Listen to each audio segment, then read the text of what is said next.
Hello there, welcome to Rune Chat, and today we shall be looking at the Rune Mann.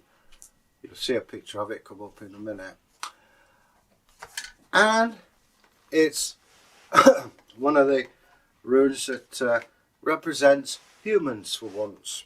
If you remember back when, that was one man on its own, and this is represented two people facing each other. And it can mean as regards friends or as adversaries, depending on the runes that are with it. So, as I say, it's a very useful rune to have in a cast as regards, again, relationships. Is this relationship going to work in the long term? Then you get this, then yes. Now, if we turn it around or reverse it, it has a different kind of meaning. You may be casting for yourself or other people who have got problems. Could be social problems or whatever. And this comes up reversed. Don't despair. That's actually saying something very useful. And what it says is, you have friends around you, a network, use them. And a lot of people, and I say this, in some cases it was the same with me, they feel as though it's beneath them or it's wrong. No, your friend is your friend. And if they can help you or find someone who can help you, then ask. And this is what this rune is telling us. It's saying, use your network of friends. You may not know people who can help you or whatever, and this could be financial, emotional, or even in regards to relationships. It's saying, look around you, use what you have. And that's all you can ask of anybody. Whether it's successful or not remains to be seen with the other runes or whatever it is you're asking. So, that covers the Rune Mann. Now, I have heard it said that it's actually spelt the same as the Isle of Man. Is there a connection with it? Not as far as I know, but hey, if any of you out there know that, let me know, because I'm learning all the time as well, you know, and it's only just occurred to me since we've been on air that this is the case. Now, we talk about runes and we talk about them in the past, and runes, what's going to happen to it in the future? Who knows? Who knows indeed. It's survived all these years. I mean, we're talking way back, possibly as far back as the 3rd or 4th century. Maybe there's no reason to suggest why they shouldn't, but it was in light of something I'd heard about Sweden banning runes. Maybe, it was Braggy who told me, I know, give me a... maybe, who knows, we could go back in history where non-Christianity was looked on as evil and people were persecuted. I hope not, obviously. Hopefully we are more enlightened, and all religions are more enlightened. But we can't always predict this. We can't say this is going to be A, B, C and D. But I think the future is pretty great for runes. Well, not just runes, but for all things connected with alternate faiths.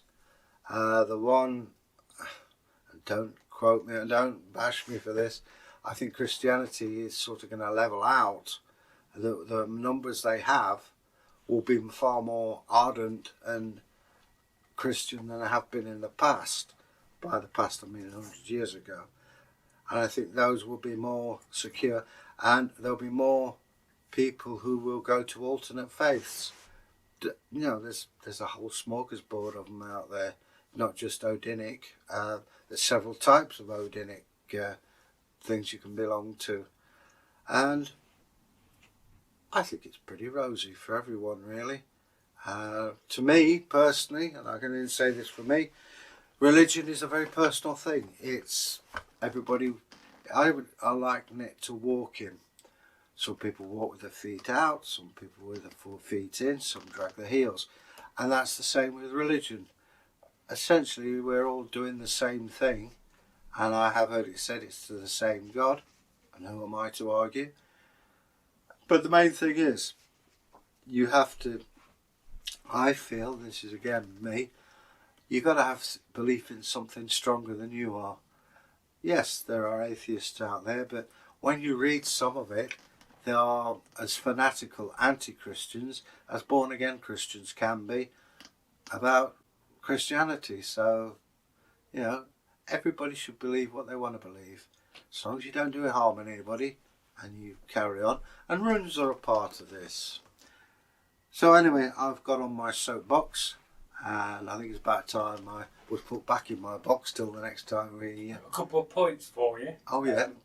I was on Instagram the other day and I saw a piece of old Swedish metal, pre-Viking age, from the 4th century, all covered in runes. Oh, so there you go. So, well, Bragi's raised a very good point there. I said, possibly from the 3rd to 4th, if we trace the origins, and I think I've spoken about this before, imagine the Roman Empire expanding, and the Etruscans were a very advanced race, and the Romans are coming, so they move out and they move in all directions.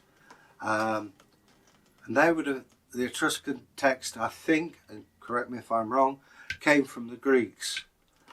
They then, the Etruscans with their Etruscan script and Greek scripts, moved north to an illiterate society, and they adapt them. And to a non-literate person, a literate person is a very special kind of being. And these guys were the top of their profession intellectually, and eventually these glyphs were assigned assigned meanings. And there's the Hallstringer rock carvings, which we have seen. Some of them are runes that we know. They're called glyphs, pictures of things, and it evolves along the time there. So yes, Bragg is quite right. There could be, just because the historian says it happened then doesn't mean to say it couldn't have happened either side. So best thing is keep an open mind about it. I hope that's cleared the waters. Again, if you've got any questions, hashtag runes or hashtag Wednesday. Rune Wednesday. Rune Wednesday, thank you, Bragi. Rune Wednesday. That's it, he's holding the sign up. Oh, it says you dummy. But it's, yeah, Rune Wednesday. It sounds like a holiday, I know. But if you get that, you will get us. So, happy casting and keep on practicing. Keep those runes in your pocket, under your pillow, and keep casting. Until we meet again, happy casting. Bye now. I was just thinking about how you talked about the future of runes. You should have just asked the runes themselves. Well, just before we go, you could ask that, yes, but it's a bit obvious. So obvious I didn't think about it.